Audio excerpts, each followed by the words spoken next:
They said success wasn't meant for people like her, that a black woman could never run a bank, let alone change the future of an entire community. But they were wrong. Have you ever felt like the system was built to keep you out? Like no matter how hard you work, the doors just won't open?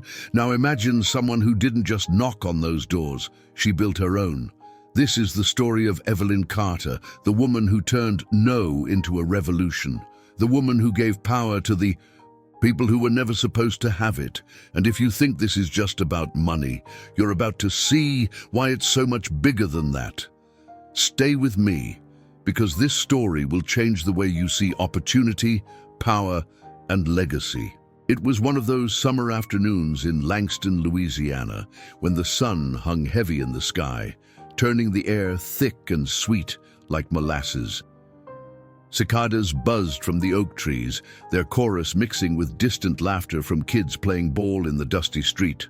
On a little wooden porch, Evelyn Carter, an 8-year-old girl with wide, curious eyes, sat watching her mother, Dorothy Carter, scrub a pile of laundry in a large metal basin. Evelyn's brown eyes, deep and thoughtful, studied her mother carefully. Dorothy was still young, barely 30, but years of hardship had begun carving lines around her eyes and mouth. Her dark skin glistened with sweat under the scorching heat.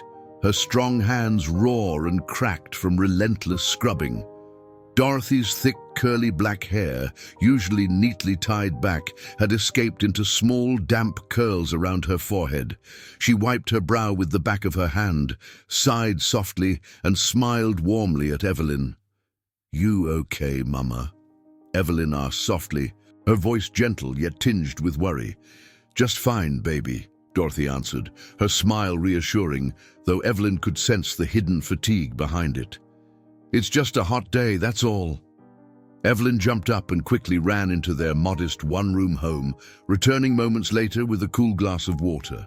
The porch creaked beneath her small feet, sounding like whispers of old memories. "Here, Mama, drink this," Evelyn offered, her small hands carefully holding out the glass. "Dorothy," he paused, looking lovingly into her daughter's earnest face. Evelyn was small for her age, with a petite frame and graceful limbs. Her hair was a soft halo of black curls, always defiant against any attempt at taming. But her most striking feature was her eyes, deeply expressive and always observing, always questioning. Dorothy took a long sip, savoring the coolness of the water, grateful for her daughter's gentle care. "Thank you, Evie," she murmured. Her voice was steady, but Evelyn saw the way. Her mother's hand trembled slightly as she placed the glass down beside the wash basin. A long silence fell between them, punctuated only by the occasional splash of water. Dorothy returned to the laundry, scrubbing vigorously, determined to finish the mountain of clothes belonging to other families who didn't even look her in the eyes when they handed her their laundry each morning. Evelyn's heart twisted uncomfortably as she watched her mother's struggle. "Mama, why do you gotta wash clothes for all those folks?" Evelyn finally asked, breaking the silence that had become too heavy for her young heart to carry alone. Dorothy hesitated, her hands still immersed in the soapy water. She lifted her head, eyes filled with deep sadness, yet also fierce pride. "Because, baby, sometimes we have to do what's hard to make sure we get by. Life hasn't always been kind, especially to folks like us. But that doesn't mean we stop fighting." Evelyn frowned slightly, clearly troubled. "But they treat you like you're invisible," she protested quietly, her voice barely above a whisper. Dorothy wiped her hands on her apron, stepped closer to her daughter, and knelt to look her in the eye. "I know, Evie. It's not fair, but listen to me carefully," she said softly, her voice firm yet full of love. "They might not see me, but that doesn't mean I'm not here. That doesn't mean I'm not strong. And someday, Evelyn Carter, the world is going to see you. They'll see how powerful your heart is, how brilliant your mind is, and you're going to make sure they never treat anyone else like they're invisible ever again." Dorothy's words settled deep into Evelyn's young heart, rooting themselves there like seeds destined to bloom. Evelyn glanced around their neighborhood, a tight-knit community of small wooden homes, unpaved streets, and folks whose laughter somehow always seemed stronger than their pain.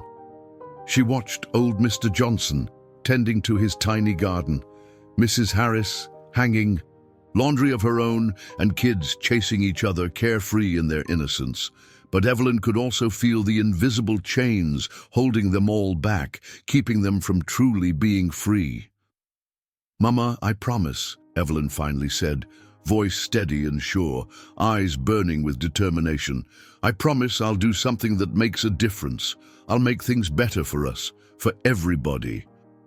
Dorothy pulled her daughter into a tight embrace, feeling a lump rise in her throat.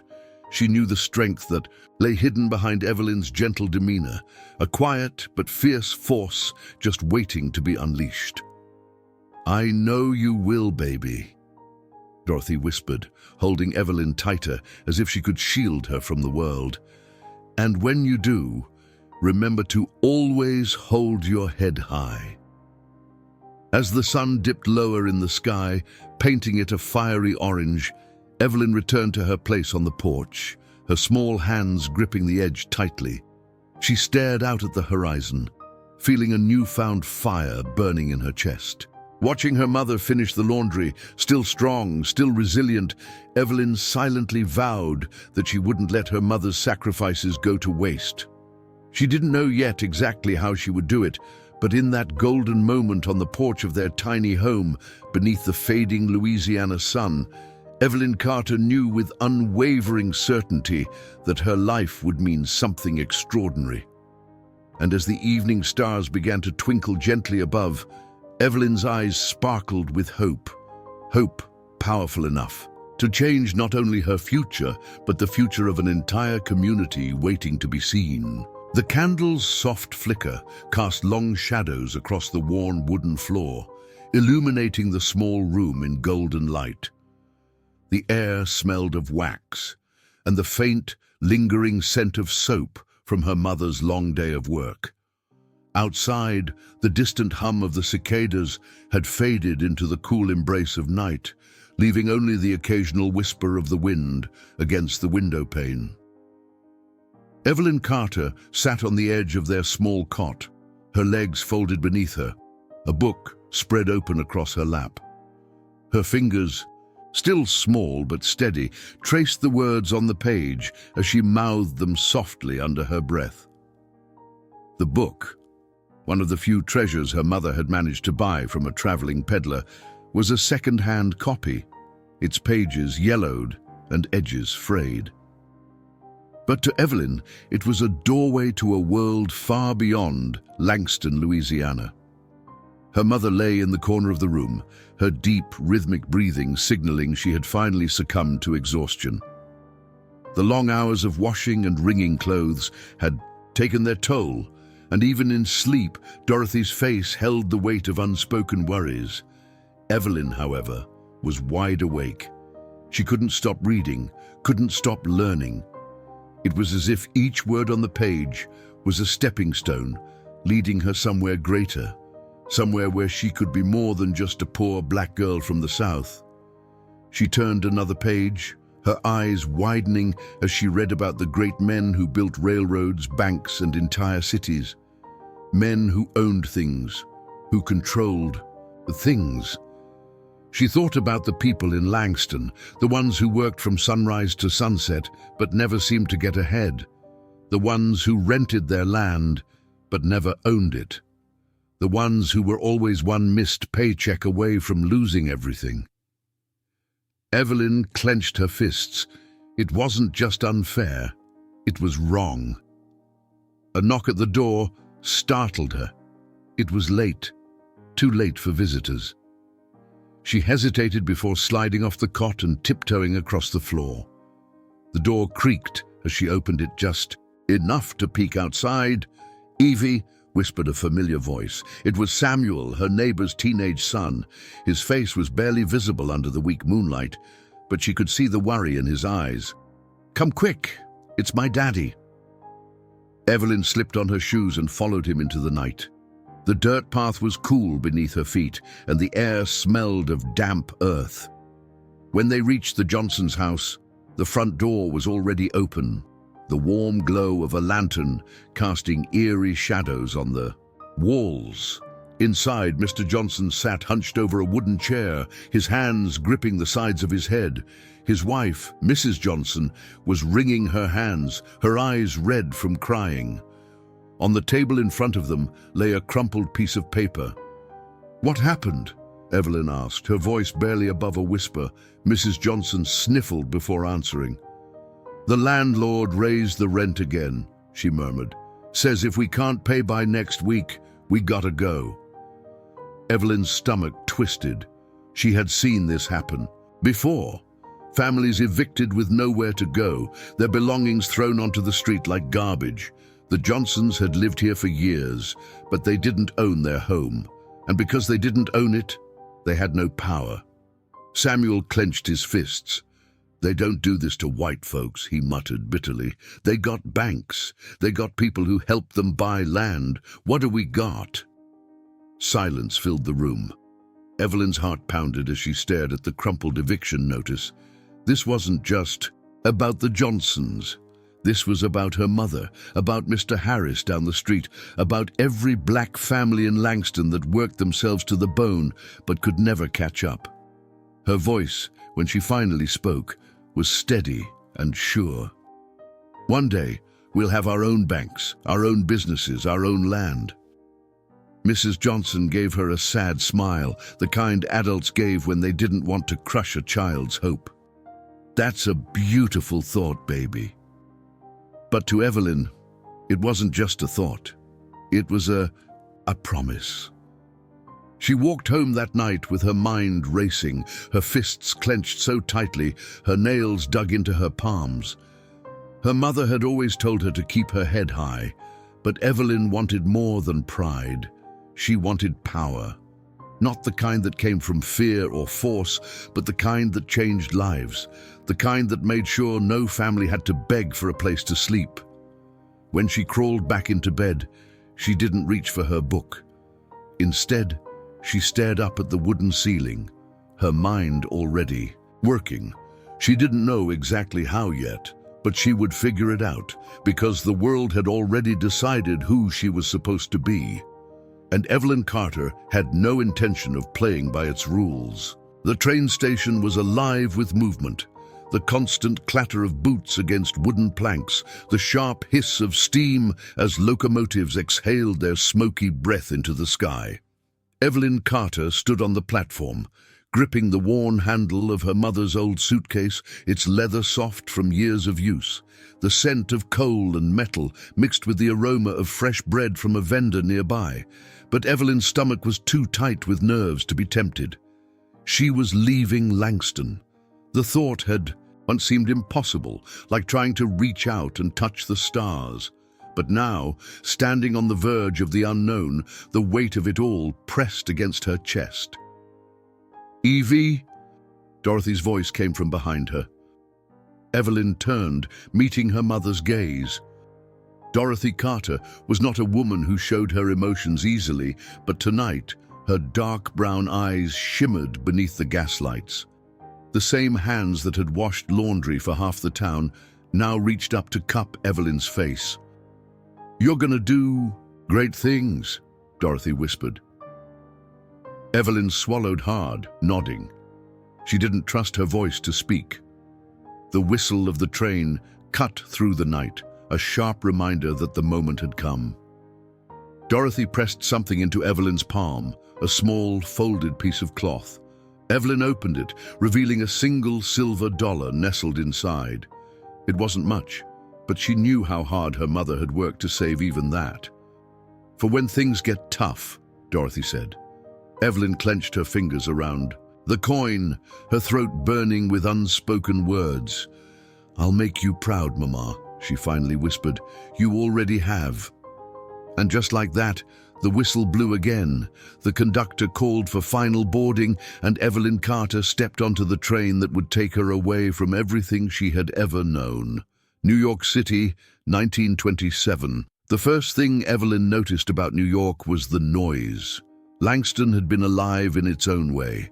The slow hum of cicadas, the distant bark of a dog, the laughter of neighbors sitting on porches in the evening.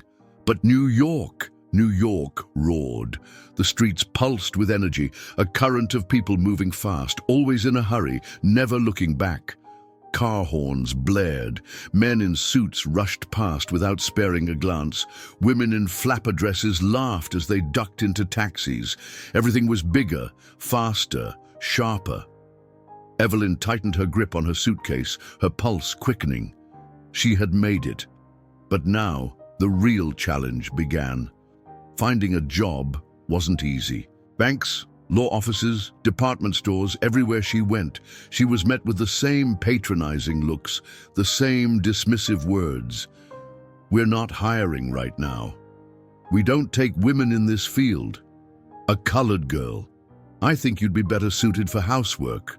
Each rejection chipped away at her patience, but not her resolve.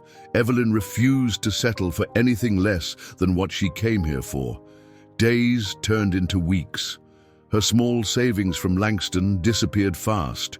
Rent for a tiny room. In Harlem, simple meals from corner diners. Streetcar fare as she navigated the city in search of opportunity. Then, finally, a breakthrough. She had wandered into the Langston Mutual Insurance Company, a black-owned business on the corner of 135th Street. The sign on the door was simple, the building modest, but something about it called to her. Inside, the scent of ink and paper filled the air.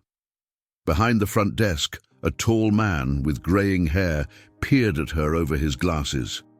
"You look lost," he said, setting down his pen. "I'm not," Evelyn replied. "I'm looking for a job."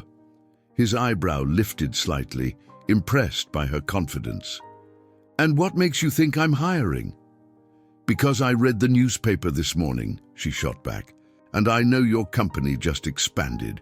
More policies mean more paperwork. You need help." A slow smile spread across his face. "What's your name?" "Evelyn Carter."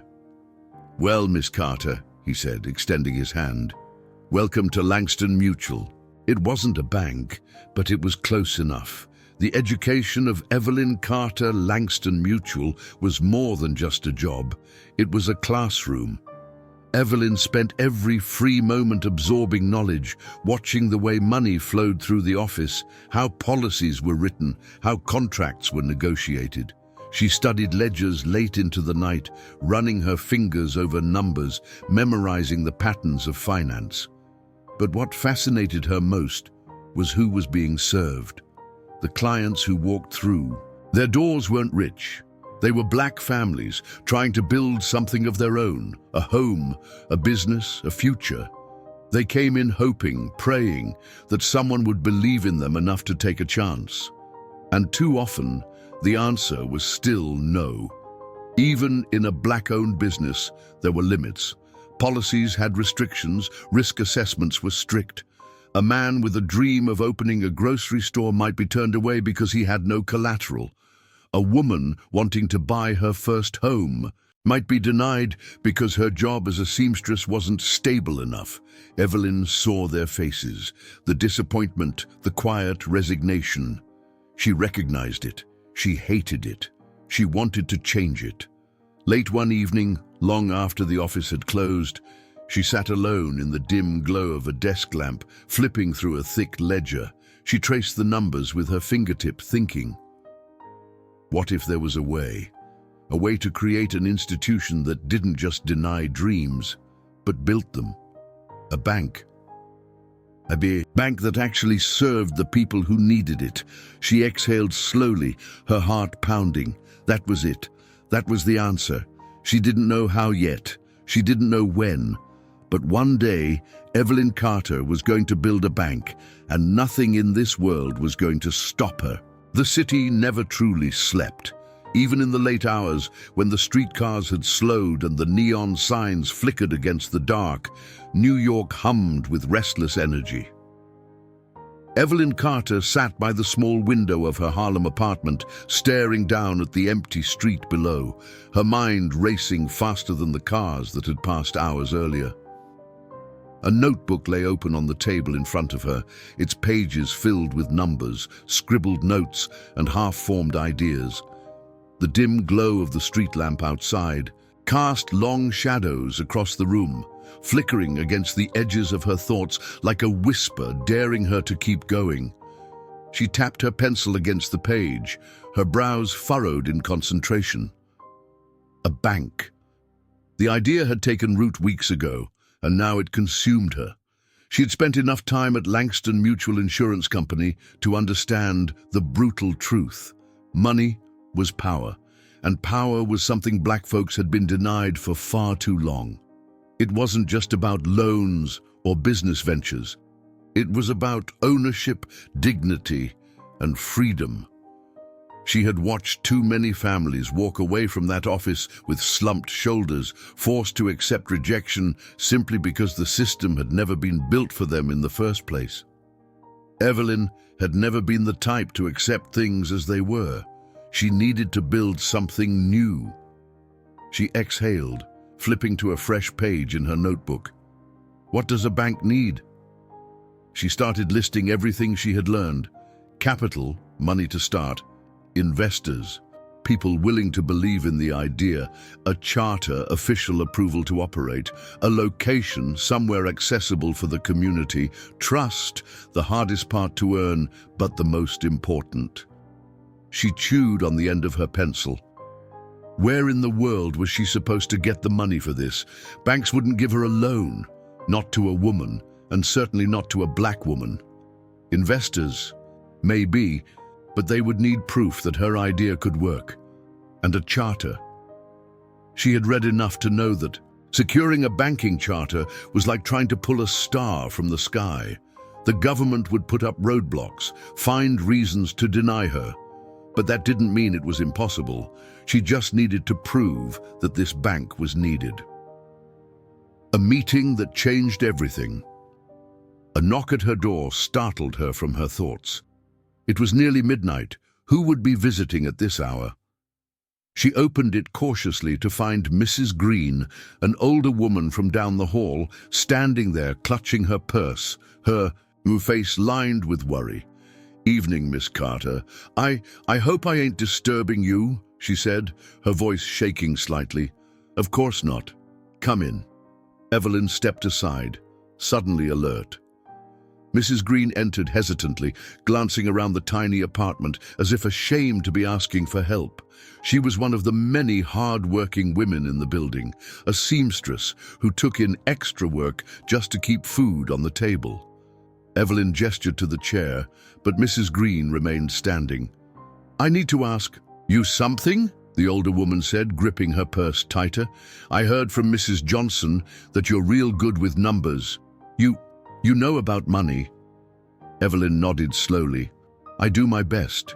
What's wrong, Mrs. Green?"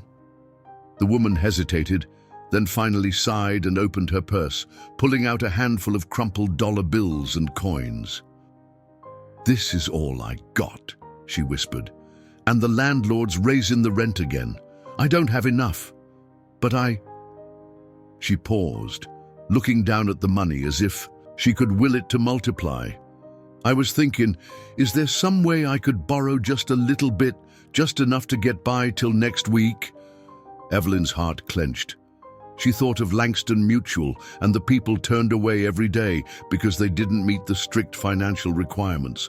She thought of her mother back in Langston, breaking her back over a washboard just to scrape by. She thought of every person who had ever been told no by a system designed to keep them down. And she made a decision. She turned, grabbed her own savings from the wooden box on the shelf, and counted out the difference. Carefully, she placed it in Mrs. Green's trembling hands. "Here," Evelyn said softly. The woman's eyes filled with tears. I'll pay you back, I swear it." Evelyn shook her head. "This isn't about that," she said firmly. "It's about trust. You'll get back on your feet, and when you do, you help someone else." Mrs. Green stared at her for a long moment before finally nodding. She tucked the money away, murmured a quiet, "Thank you," and left, closing the door behind her. Evelyn stood there in silence, her heart pounding. It wasn't about the money. It was about giving people a chance when no one else would. She turned back to her notebook, flipped to a new page, and wrote in bold letters, "Carter Bank and Trust, a bank for our people." She didn't have investors. She didn't have a charter. She didn't even have an office, but she had a vision. And that was enough to start. The morning air smelled of fresh bread from the bakery down the street, mingling with the distant scent of coal and metal drifting from the factories. Harlem was waking up, and so was Evelyn Carter's dream. She stood on Frederick Douglass Avenue, staring up at the small brick building she had just leased. It wasn't grand. The windows were streaked with dust. The wooden sign above the door was faded and barely legible, and the inside smelled of old paper and forgotten time. But to Evelyn, it was everything.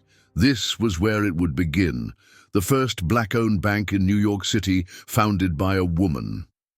Her fingers trembled as she reached for the key in her pocket. She had fought too hard to get here. Weeks of meetings with investors, months of rejection from white-owned banks that refused to believe in her, countless nights spent balancing numbers by candlelight.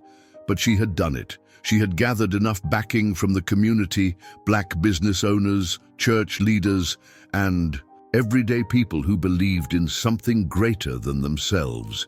People who had nothing to give, but still gave anyway, because they understood what it meant to build something for their own. She turned the key.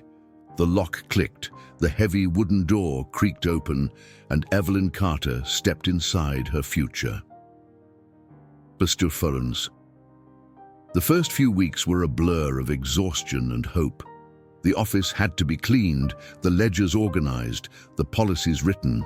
She spent hours training the small team she had hired, young, ambitious men and women who had never been given a chance in the financial world simply because of the color of their skin. They worked late into the night, sitting around a single oil lamp, discussing interest rates, community loans, and financial literacy. Evelyn wasn't just opening a bank, she was changing the way her people thought about money. And then the doors opened. At first, people came cautiously. Some peeked through the windows before stepping inside, as if afraid the whole thing was too good to be true. A bank that served them, a bank that wouldn't turn them away. Evelyn greeted each person personally, shaking their hands, looking them in the eye, making sure they knew that this place belonged to them. And soon, word spread. The first loan that changed everything. One rainy afternoon, an elderly man named James "Pops" Henderson walked into Carter Bank and Trust, his hat in his hands, his posture stiff with uncertainty. Evelyn recognized him. Immediately, he was the owner of a small grocery store just a few blocks down. She smiled. "Good afternoon, Mr. Henderson. What can I do for you?" The old man hesitated before clearing his throat. I need a loan," he admitted. His voice was steady, but his fingers twisted the fabric of his hat, betraying his nerves.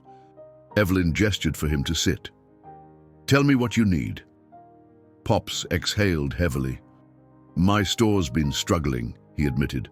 "Got good customers, but I can't keep enough stock on the shelves. The other banks won't help me, say I ain't got enough collateral."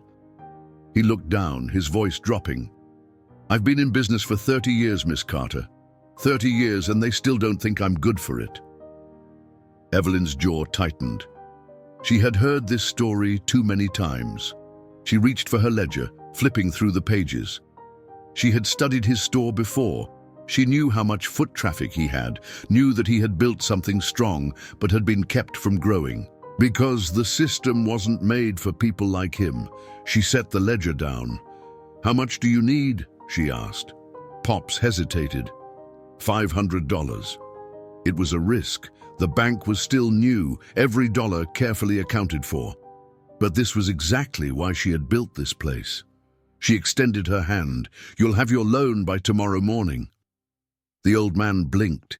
His eyes glistened, and for a moment he seemed too stunned to move. Then slowly, he reached out and shook her hand. "Thank you, Miss Carter. You don't know what this means to me." But she did. She knew exactly what it meant. The tides begin to turn. Pops's success became the bank's success. Within weeks, his grocery store was stocked better than it had ever been. More customers came, his profits grew, and just like that, he paid back his loan in full. People noticed. If Carter Bank and Trust could help him, maybe it could help them too. The line outside the bank grew longer. Small business owners, single mothers, looking for a way to buy a home, young men with dreams of opening barbershops and restaurants, all of them walked through those doors, looking for a chance. And Evelyn gave it to them. Not because of their credit scores or how much property they owned, but because she knew who they were. She knew their fight. She knew that they deserved more than just survival. The price of power. But not everyone was happy. The white-owned banks saw the shift. They saw money leaving their institutions and flowing into Evelyn's, and they didn't like it. One morning, Evelyn arrived at the bank to find the front window shattered. A brick lay on the ground, wrapped in a crumpled piece of paper. She picked it up, her hands steady, her breath even. The note read, "Stay in your place." Her team gathered around her, waiting for her reaction. Some looked frightened, others looked angry. Evelyn exhaled slowly, then tossed the brick aside. She looked at her employees, young men and women who had put everything into this dream alongside her. "We clean this up," she said firmly, "and then we open the doors." And that's exactly what they did. Because Evelyn Carter wasn't just building a bank. She was building a revolution. The morning air was crisp, but Evelyn Carter barely noticed. She stood in front of Carter Bank and Trust, staring at the shattered glass scattered across the sidewalk like tiny stars fallen from the sky. The jagged hole in the window was a cruel reminder. They weren't just running a bank, they were fighting a war. The note wrapped around the brick still sat on her desk. "Stay in your place." Evelyn had read it once, then set it aside, her hands steady, her heart burning. She wasn't going anywhere. Enemies in the shadows. The first sign of trouble hadn't been the brick. It had started with the whispers. The white-owned banks had been watching her, waiting for her to fail. When she didn't, they started digging. City inspectors showed up unannounced, flipping through her ledgers, searching for anything they could use against her. When they found nothing, new banking regulations were suddenly put in place. Rules meant to make it harder for a small, black-owned bank to operate. One afternoon, a man in a grey suit walked through her doors. He was tall, with slicked-back hair, and the smug confidence of a man who had always been on the winning side of the world. "Miss Carter," he greeted smoothly, flashing a smile that never reached his cold blue eyes. "My name is Richard Calloway, and I represent the New York State Banking Commission." Evelyn didn't offer her hand. "What can I do for you, Mr. Calloway?" He adjusted his tie, glancing around the bank with barely hidden disdain. "I'll be brief. There have been concerns about the financial stability of your institution." Evelyn folded her arms. "Concerns from whom?" Calloway gave a slow, condescending smile. "We conduct routine investigations to ensure that all banks, particularly new establishments, are operating within regulations." She met his gaze without flinching. "Carter Bank and Trust follows every regulation, Mr. Calloway. If there's something specific you'd like to discuss, please enlighten me." His smile tightened. "We'll be conducting an audit just to ensure everything is in order." Evelyn didn't blink. "Then I'll see you when you come back." Calloway lingered for a moment, his eyes searching hers, as if waiting for fear to flicker across her face. It never did. He turned on his heel and walked out. She knew exactly what this was, an intimidation tactic, a warning. But Evelyn Carter wasn't a woman who scared easy. A storm on the horizon. The audit came 2 weeks later. They combed through every document, every loan, every account. But Evelyn ran her bank with precision. They found nothing. That didn't stop them. The next hurdle came swiftly. Suddenly, suppliers refused to work with her. The paper supplier for her banking forms doubled their prices overnight. The company that printed her checks claimed they had overbooked and could no longer service her accounts. It was deliberate, coordinated, and it didn't stop there. Rumors began circulating. People whispered that Carter Bank was unstable, that it was only a matter of time before it failed. The goal was clear: break their confidence, make them pull their money, starve the bank from the inside. Holding the line one evening, Evelyn sat in her office long after the bank had closed, staring at the latest numbers. Deposits had slowed. People were scared. She couldn't blame them. Most had fought too hard for what little they had to risk losing it. A knock at her door made her look up. It was Matthew Boyd, her lead accountant and one of the first men she had hired. He was sharp, loyal, and unshakable, but tonight his usual confidence was missing. "We need to talk," he said, closing the door behind him. Evelyn motioned for him to sit. "Go on." He hesitated, then exhaled. "If we don't get an influx of deposits soon, we might not be able to cover withdrawals by the end of the quarter." Evelyn's stomach clenched, but she nodded. She had known this was coming. "People are scared," Matthew continued. "Some have already started moving their money back to the bigger banks. The very same banks that had denied them for years." She tapped her fingers against her desk, deep in thought. "We need to remind them why we built this place." Matthew raised an eyebrow. "And how do we do that?" Evelyn met his gaze, determination burning in her chest. "We fight back. A promise to the people." The very next morning, Evelyn stood on the steps of her bank. People gathered, curious, cautious. Some stood with folded arms, doubt etched into their faces. Others leaned in, listening. She looked out at them, the families, the business owners, the young men and women trying to build something for themselves. Her people. "I know what's being said," she began, her voice steady and clear. "I know they want you to believe that this bank is failing, that it's only a matter of time before it collapses." Murmurs rippled through the crowd.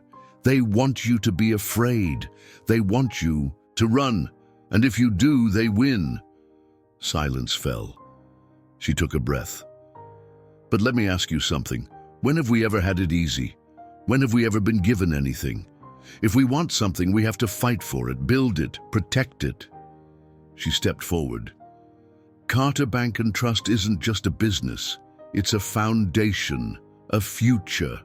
A place where you don't have to beg for a loan. A place where your hard-earned money is valued, not just taken." She looked into the eyes of the crowd, letting her words settle. "You have my word. This bank will not fall." For a moment there was silence. Then a man stepped forward. Pops Henderson, the first man she had ever given a loan to. "I believe in this bank," he said firmly. Then he reached into his pocket, pulled out a handful of dollar bills, and walked inside. Another man followed, then a woman. One by one, they stepped forward, depositing their trust, their money, their future. The war wasn't over, but they were still standing. That day, Evelyn Carter knew. They could threaten her, they could sabotage her, they could try to break her, but they would never stop her. The day the stock market crashed, the world changed overnight. One moment New York City was bustling, banks overflowing with money, businessmen striding down Wall Street in sharp suits, and factory owners counting their profits. The next, it all crumbled. October 29th, 1929, Black Tuesday.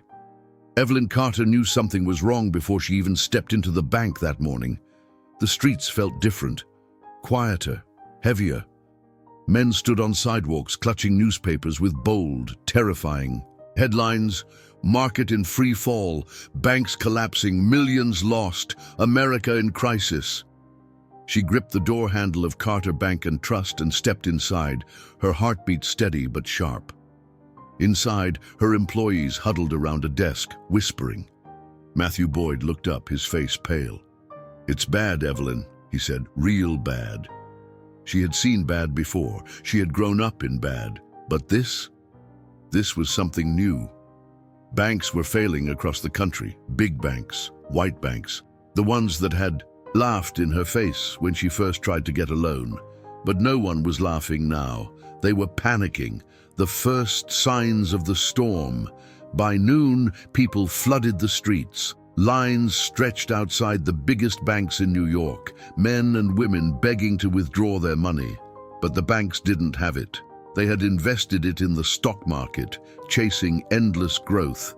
And when the market fell, so did their empires.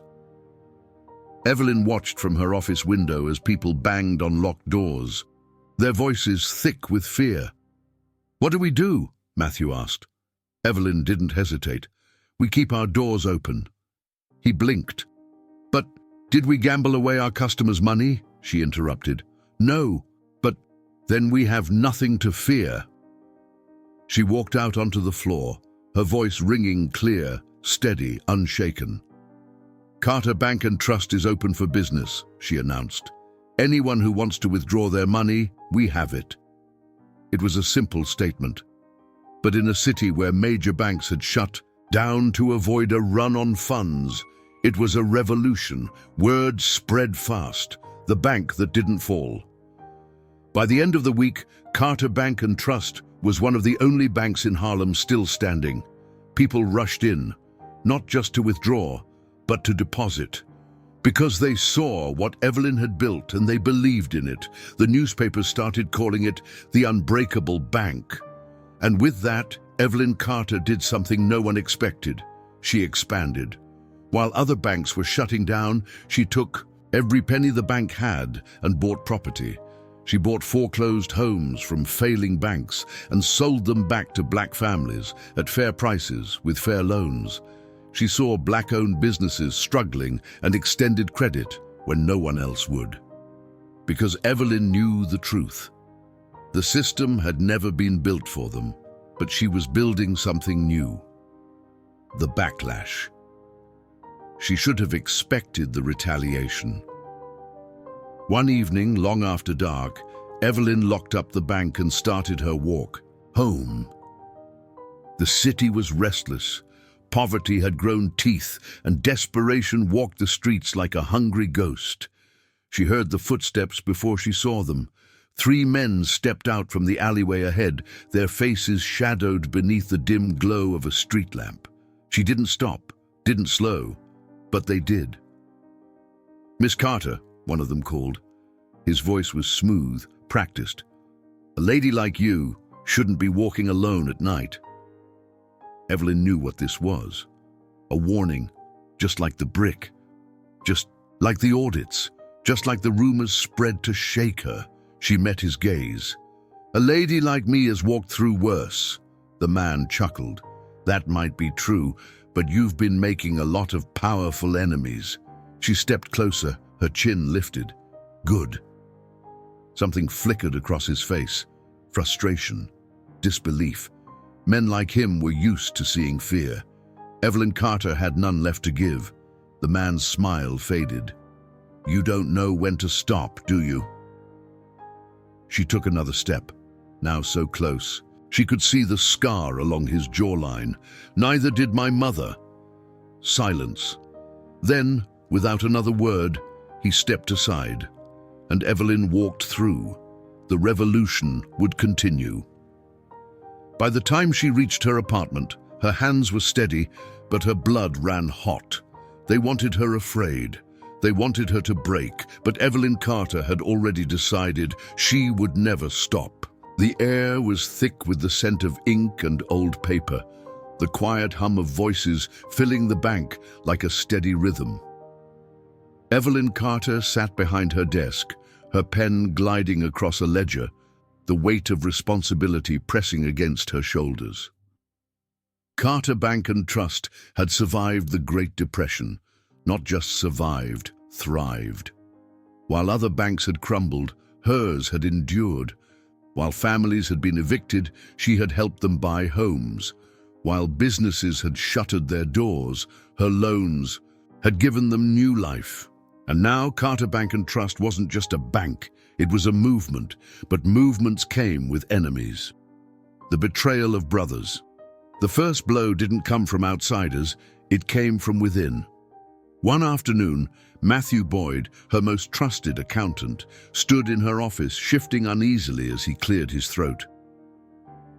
"There's something you need to see," he muttered, sliding a stack of papers onto her desk. Evelyn flipped through them, her eyes narrowing. The numbers didn't add up. Money was missing. Thousands of dollars drained from accounts in small, calculated withdrawals. Not enough to be obvious, but enough to hurt. Evelyn looked up sharply. "Who?" Matthew hesitated, and then he said a name that stung like a blade to the chest. Isaiah Thompson, her second-in-command, her friend. She stared at the name, her jaw clenched so tight it ached. Isaiah had been with her since the beginning. He had sat beside her in those long nights, running numbers, strategizing, believing in the dream. And now, this?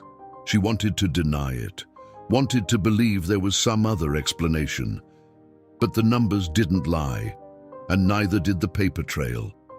A confrontation in shadows. She found Isaiah in his office later that night, the oil lamp casting flickering light across his face. He looked up when she entered, his expression carefully blank. Evelyn closed the door behind her.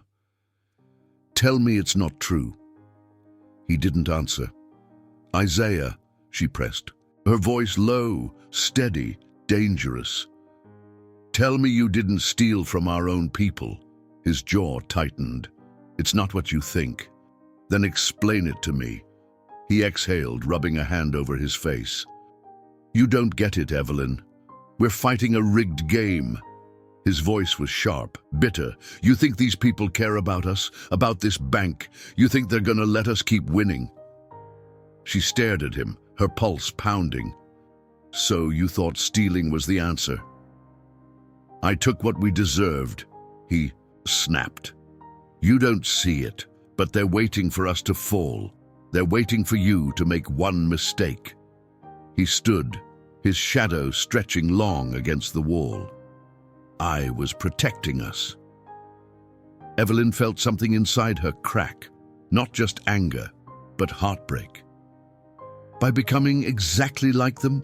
she whispered. His eyes flashed.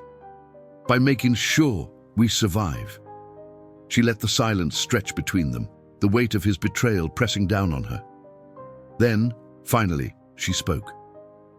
"You're fired." His breath hitched. "Evelyn, you don't get to use this bank for greed," she cut him off. "You don't get to steal from the very people who trusted us." His jaw clenched, his hands curling into fists. "You think you can do this alone?" "I already have." The words hit him like a slap.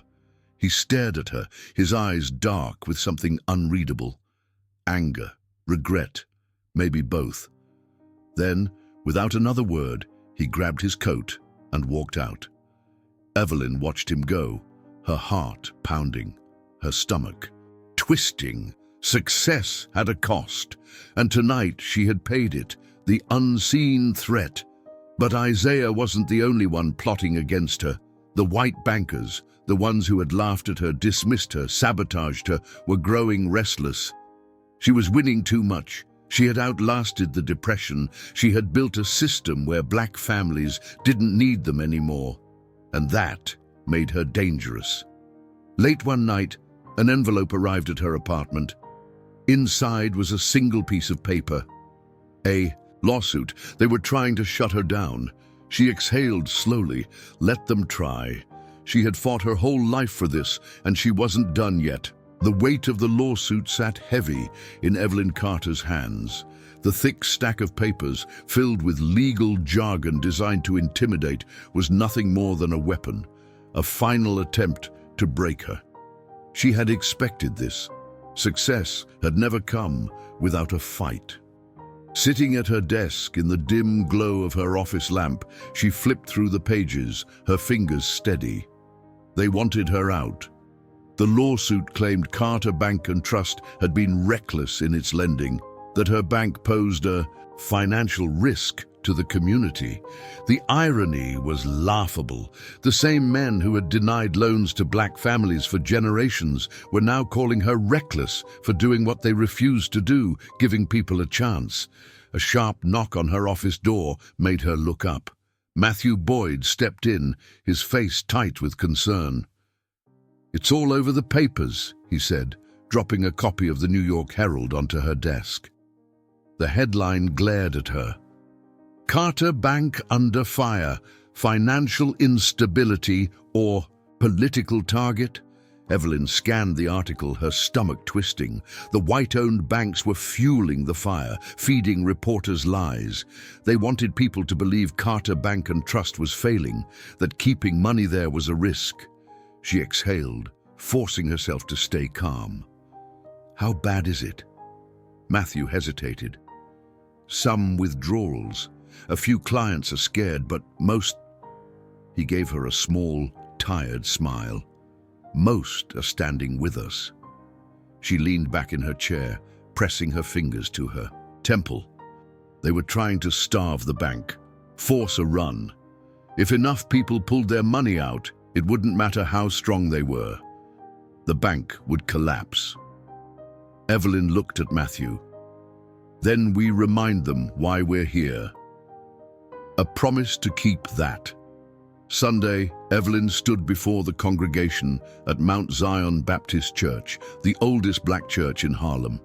The pews were packed, the air thick with the scent of candle wax and old hymnals. People whispered as she stepped to the front, her presence commanding the room before she even spoke. She took a slow breath, then began. "I know some of you are afraid," she said, her voice steady. "I know you've seen the newspapers, you've heard the rumors. They want you to believe Carter Bank is failing." Murmurs rippled through the crowd. "But let me ask you this."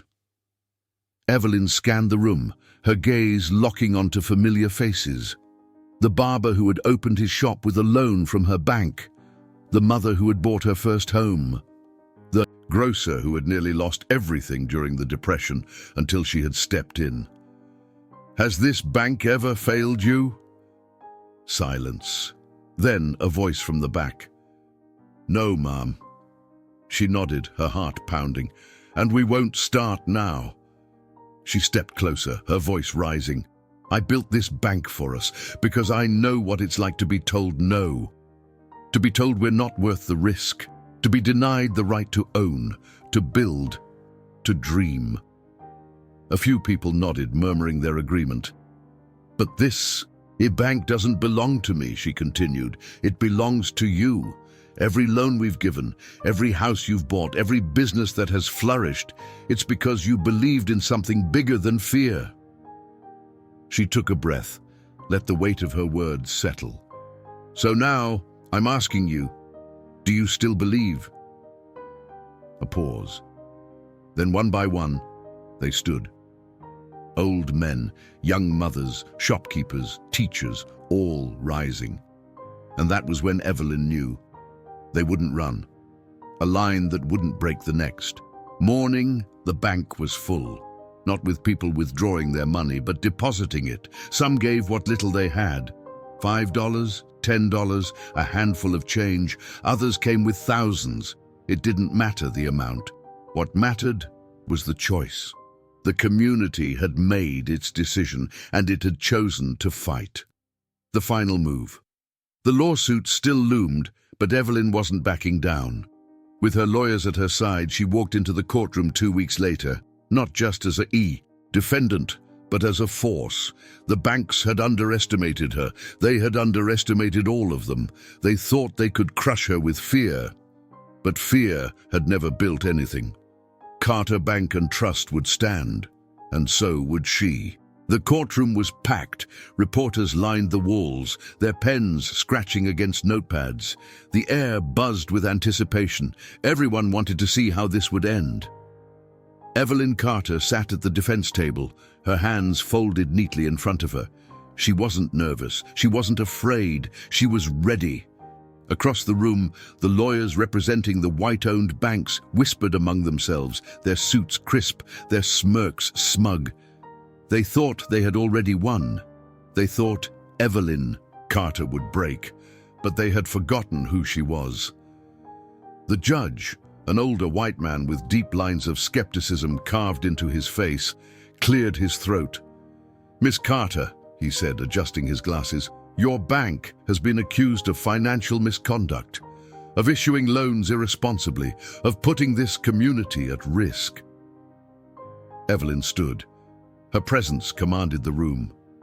"With all due respect, Your Honor," she said, her voice clear and steady, "Carter Bank and Trust was built to do one thing: lift our people up."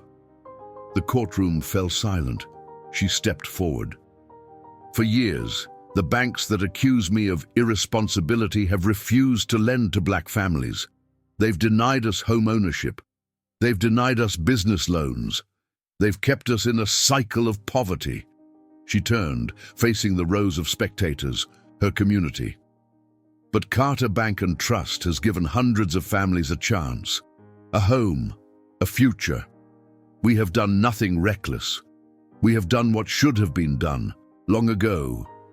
She looked back at the judge, her chin lifted.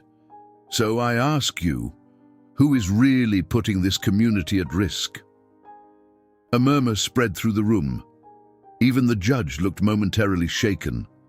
The banks had come for her with everything they had, but they had nothing stronger than the truth. The verdict. After hours of deliberation, the court ruled in her favor. Carter Bank and Trust would not be shut down. There were no cheers in the courtroom, no applause, just a quiet, powerful victory. But outside, the moment Evelyn stepped through those courthouse doors, she was met with a crowd: men, women, children, business owners, mothers, grandfathers, the very people she had fought for. And as they cheered, as they clapped, as they chanted her name, Evelyn Carter finally let herself breathe. She had won, not just for herself, for all of them. A legacy written in stone years past. The world changed. But Carter Bank and Trust never fell. By the time Evelyn Carter reached her 80s, her bank had helped tens of thousands of black families become homeowners, entrepreneurs, and independent leaders. She had built more than a bank. She had built a future. And on a quiet evening, sitting on her front porch, she watched the next generation walk past her home. Young men in pressed suits, young women carrying books, children laughing without fear. A young girl, no older than Evelyn had been all those years ago in Langston, stopped in front of the house.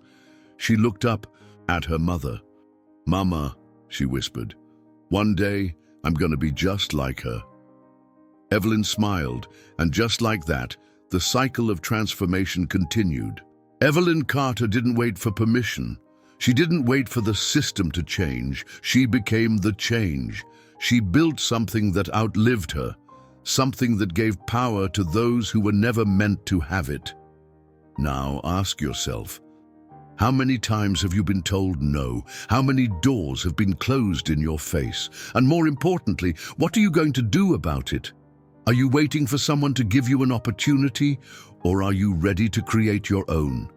Because the truth is, no one is coming to save you, but you have everything it takes to change your future.